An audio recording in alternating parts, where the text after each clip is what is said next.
Hi hello viewers, welcome to NTV. నేను Tarak. Big boss show 8 అనేది మనకి ఎలా నడుస్తుందో చూస్తున్నాం, సీజన్ 8 అనేది. అయితే దాంట్లో 2 వారాలున్నా కూడా తన మార్పునంటూ లోపల ప్రజెంట్ చేసి వచ్చిన వ్యక్తి శేఖర్ భాషా గారు అనమాట. సో ఆయన మళ్ళీ రీఎంట్రీలో లోపలికి వెళ్తారనే మాట పెద్ద ఎత్తున అనిపిస్తుంది. ఆయన బయటకు రాగానే కూడా పెద్ద ఎత్తున హ్యాష్ ట్యాగ్ ట్రెండ్ అయింది ఏంటంటే బ్రింగ్ బ్యాక్ శేఖర్ భాష అనేది అనమాట. సో అన్ఫేర్ ఎలిమినేషన్ ఇలా అన్ని ట్రెండ్ అయినాయి. సో అప్పుడు కూడా కంటెస్టెంట్లతో ఎలిమినేట్ చేయించారు కాబట్టి ఆయన లోపల తీసుకెళ్తారనే వాదన గట్టిగా వినిపిస్తుంది. సో దాని గురించి అలాగే సోనియా ఆకుల లేటెస్ట్గా ఎలిమినేట్ అయ్యి బయటకు వచ్చింది. సో ఈ రెండు విషయాల గురించి మనతో మాట్లాడడానికి శేఖర్ భాష గారు మనతో ఉన్నారు. ఆయనతో మాట్లాడదాం. హలో శేఖర్ భాష గారు. హలో. యాక్చువల్గా మేము శేఖర్ భాష గారిలో కొత్త యాంగిల్ చూసాం. అంటే ఇక్కడ ఇంత సీరియస్గా ఇంత ఎనాలజీగా వాటిని అనాలిసిస్ చేసి మీ చెప్పే భాష గారు అక్కడికి వెళ్ళిన తర్వాత బెస్ట్ వ్యూ ఏంటంటే ఐ లవ్ యూ అంటే బేసిక్గా ఏంటి మీరు వచ్చేసిన తర్వాత కూడా రిపిటేటివ్గా ఉన్నాయి. అక్కడ వాటి గురించి మాట్లాడుకుంటున్నారు, అంత ఇదిగా ఉంది. సో మరి అప్పుడు మీరు లోపలికి వెళ్తే best view I love you, బయటకు వస్తే బెస్ట్ వ్యూ ఇంటర్వ్యూ రెండు కలిసి. అయితే యాక్చువల్గా ఇక్కడ ఒక చిన్న ఇదేంటంటే మీరు అప్పుడు చెప్పారు ఎందుకు బయటకు వచ్చారంటే నాకు ఫుడ్ ఒకటి ప్రాబ్లము, తర్వాత బాబుని చూడాలనేది. ఇప్పుడు ఫుడ్ ప్రాబ్లం అనేది ఆల్మోస్ట్ బిగ్ బాస్ హౌస్లో లేదు. మీ బాబుని చూసుకున్నారు, అంతా హ్యాపీగా ఉన్నారు. ఇప్పుడు మరి మీ రీఎంట్రీ గురించి చాలా మంది మాట్లాడుకుంటున్నారు. ఒకవేళ శేఖర్ భాష రీఎంట్రీ కనుక ఇస్తే రేసు గుర్రమే ఎలా ఉంటుంది, స్టార్ట్ ఎలా ఉంటుంది? అంతే. సో అన్ని రకాలుగా తృప్తి హ్యాపీగా ఉంది. అంటే బయట మనల్ని రిసీవ్ చేసుకున్న తీరు కూడా నేను చూసినప్పుడు అలాగ ఒక సెకండ్ అనిపించింది, అయ్యో ఎంతమంది ఇంత ఆశ పెట్టుకుంటే నేను వచ్చేసాను అని చెప్పి. సో ఈసారి ఎంటర్టైన్మెంట్తో పాటు కొంచెం మంచి వాళ్ళకి కూడా గట్టిగా అదే అనుకున్నా. అయితే లాస్ట్ అభయ్ది చూస్తే కనుక అభయ్ది కూడా మేము అనుకున్నాం అదే 10 వీక్స్ కంటెస్టెంట్స్ అనుకుంటే ఇది అయింది. మీరు వెళ్ళి కలిశారు కదా రాత్రి. సో ఏం అర్థమైంది మీకు అభయ్ విషయానికి వచ్చేసరికి? అక్కడ అభయ్ని బిగ్ బాస్ పంపించలేదు. బిగ్ బాస్ ఒక వార్నింగ్ అయితే ఇచ్చాడు, ఇట్లా మాట్లాడద్దు అని చెప్పి రెడ్ కార్డ్ ఇచ్చాడు. సరే అందరూ అడిగిన తర్వాత సరే ఉండనిచ్చాడు, అది అయిపోయింది. అక్కడితో ఆ వార్నింగ్కి సమస్య అయిపోయింది. అలా చేసినందువల్ల బిగ్ బాస్ పంపించాడు అనేది కరెక్ట్ కాదు. Abhay eliminated by public votes. ఆయనకి ఓట్స్ తగ్గిపోవడానికి కూడా, అంటే ఆయన మంచి ఆటగాడే కానీ ఓట్లు తగ్గిపోవడానికి కారణం ఏంటంటే ఎప్పుడైతే బిగ్ బాస్ ఆడలేదు బాగా ఆడాడు. ఆ వీక్ మీకు 1 or 2 days అయిపోయిన తర్వాత ఆడలేదు కంప్లీట్గా. నేను ఆడను, ఇది నేను ఏ టాస్క్ నేను పర్ఫామ్ చేయను అని చెప్పేసి ఆడలేదు బేసిక్గా. అయినా కూడా అంత ఆడకపోయినా కూడా ఆదిత్య వచ్చిండేవాడు, లేకపోతే సోనియా వచ్చిండేది, అభయ్ వచ్చిండేవాడు. ఎందుకు అంటే అభయ్ మీద అంత ఓటింగ్ పర్సన్ తగ్గిపోవడానికి కారణం ఎప్పుడైతే బిగ్ బాస్ ఆ రెడ్ కార్డ్ చూపించారో, నాగార్జున ఆ మాటలు చెప్పారో, బిగ్ బాస్ కోపం వచ్చింది అనేది. మన రివ్యూవర్స్ అందరూ కూడా పెద్ద ఎత్తున ఇన్ఫ్లుయెన్స్ ఉంటుంది పబ్లిక్ మీద. వాళ్ళు ఒక మాట చెప్తే అవును కదా నిజం కదా అనుకునేది ఉంటుంది.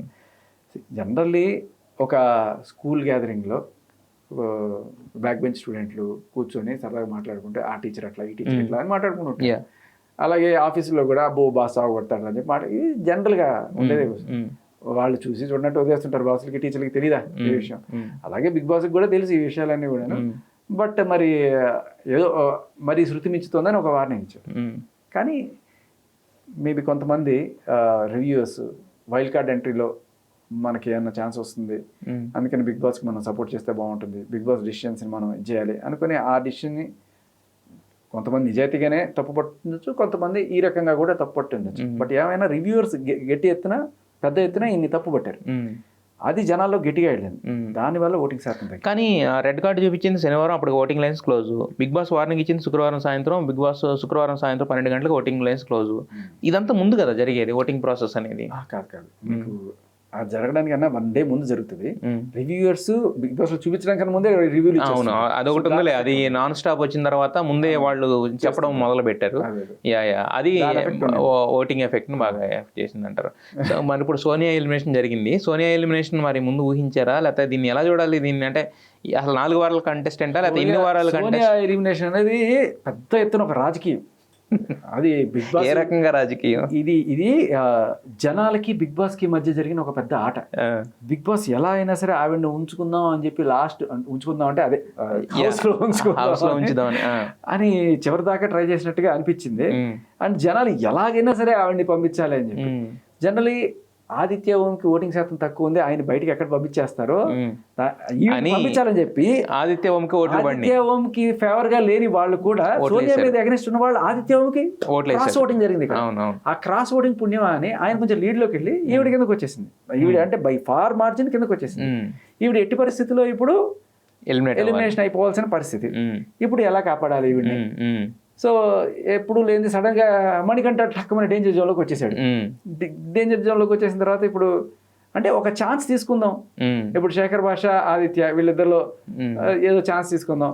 జనరల్ గా ఆదిత్య వెళ్ళిపోవాల్సింది, టక్కుమని బిగ్ బాస్ కి రివర్స్ షాక్ లాగా శేఖర్ భాష బయటకు వచ్చేసాడు. బట్ అలాగే ఇక్కడ కూడా మణికంఠని ఒకవేళ కనుక పంపించేస్తే సోనియా సేవ్ అయిపోతుందేమో అంటే చాలా మంది రివ్యూవర్స్ చెప్పిన మాట. సోనియాని అక్కడ ఆఖరి దాకా కూడా రక్షిద్దామని ఏదో ఒక ప్రయత్నం జరిగింది, ఈ క్రియేటివ్ టీమ్ లో కూడా మాట్లాడుకున్నారు అన్నట్టుగా కొంతమంది రివ్యూవర్స్ చెప్తే నాకు అర్థమవుతుంది. రక్షించడానికే సడన్ గా ఎప్పుడు లేనిది అతన్ని తీసుకొచ్చి డేంజర్ జోన్ లో పెట్టేయడం ఏంటి. సరే తర్వాత ఫైనల్ గా ఇప్పుడు మళ్ళీ సేమ్ నాకు జరిగినట్టే కంటెస్టెంట్స్ ఇది చేయడం. అప్పుడైతే వారు వన్ సైడ్ అయిపోయింది, ఎందుకంటే నేను క్లియర్ గా చెప్పేసే కాబట్టి. బట్ ఇప్పుడు అలా కాదు కదా, ఆన్ ద మెరిట్ జరుగుతుంది, ఇద్దరు ఉండాలనుకునే వాళ్ళే కాబట్టి. సో మనకి క్లియర్ కట్ గా ఎవరికి ఓట్లు వేస్తారనేది అక్కడ ముందుగానే ఊహించవచ్చు. సో ఆ రకంగా అయినా సరే సోనియా సేవ్ అయిపోతుందా, మణికంఠని పంపించేద్దామా అంటే మణికంఠని కూడా సాక్రిఫైస్ చేయడానికి సిద్ధమైపోయాడా బిగ్ బాస్ సోనియా కోసం అన్నట్టుగా ఒక సెకండ్ అనిపించింది. బట్ ఫైనల్లీ అంటే బట్ జనాలకి బిగ్ బాస్ కి జనాలు గెలిచారు. జనాలు ఎందుకు అంత సోనియాకి అంత ఎగెనిస్ట్ అయిపోయారు? దానికి కారణం కూడా బిగ్ బాస్. అంటే బిగ్ బాస్ చూపించాడు కదా ఆవిడ మరి చేస్తున్న చేష్టలు, అవి మరీ జూమ్ చేసి ఇదిగో చూడండి ఇక్కడ ఇట్లా ఇట్లా ఇట్లా అంటుంది అన్నట్టుగా ఇవన్నీ కూడా చూసినప్పుడు మరి జనాలకి అంటే గడ్డాలు నిమరడాలు, ఒళ్ళు పడుకోవడాలు, అంటే లోపల ఉన్న వాళ్ళు కూడా దాన్ని పాయింట్అవుట్ చేయడం స్టార్ట్ చేశారు. అండ్ ఇంకొకటి ఏంటంటే మేబీ వాళ్ళు ఒక మంచి ఉద్దేశంతోనే ఉన్నా కూడా మన కల్చర్ ఇంకా అంత ఎవాల్వ్ అవ్వాలా. అవన్నీ కూడా మంచిగా తీసుకోవడానికి ఎంత మంచిగా తీసుకుందాం అనుకున్నా కూడా ఇట్లా ఇట్లా ఇట్లా అనేది నాకు ఏ రకంగా కూడా అర్థం కావట్లేదు. బట్ ఏదైనా అది ఏం జరిగిందో కొన్నిసార్లు మన కళ్ళు మనల్ని రిసీవ్ చేస్తూ ఉండొచ్చు, లేదు ఏదైనా మరక అంటుకొని ఉంటే ఇట్లా అంటుంటుందేమో, అది కూడా ఉండొచ్చు, మనకు తెలీదు. బట్ మన జనాలు అంత ఎవాల్వ్ అవ్వాల ఆ కల్చర్ని తీసుకునేంత, అందుకనే ఆ నెగిటివిటీ చాలా పెద్ద ఎత్తున కనబడింది. మేబీ రీఎంట్రీ కూడా ముందుగానే ప్లాన్ చేశారు ఆవిడకి. అంటే ఇంత పెద్ద నెగిటివ్ స్టార్ సడన్ గా వెళ్ళిపోతే అక్కడ మళ్ళీ ఇదవుతుందేమో, ఆ నెగిటివిటీ ఉండాలని మళ్ళీ కోరుకుంటున్నారు. బట్ వాట్ ఎవర్, మళ్ళీ రీఎంట్రీకి ప్లాన్ చేస్తున్నారు అన్నట్టుగా వినబడుతుంది. మరి ఆవిడతో పాటు నన్ను కూడా పంపిస్తారు అన్నట్టుగా కొంతమంది ఆల్రెడీ రివ్యూలు పెడుతున్నారు.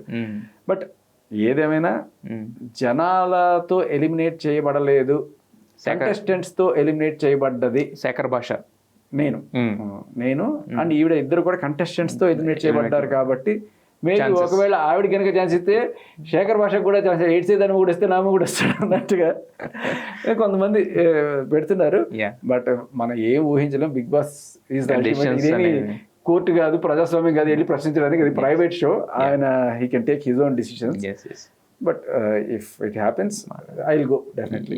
బట్ మనం ఇంత ముందు చెప్పుకున్నట్టే మీరు ఎక్కడున్నా కూడా ఖాళీగా ఉంటారు. అక్కడున్న ఒక పెద్ద బాధ్యత, బయట ఉన్న బాధ్యత, మీ చేస్తున్న అసలు పనికి కొసరు మళ్ళీ ఇవన్నీ కూడా ఎత్తుకోవాల్సిన ఇది వచ్చినాయి. సో మొత్తానికి ఎనీహౌ అంటే మీ విలువైన సమయాన్ని మాకు ఇచ్చి చాలా విషయాలు తెలియజేసినందుకు ధన్యవాదాలు శేఖర్ భాష గారు.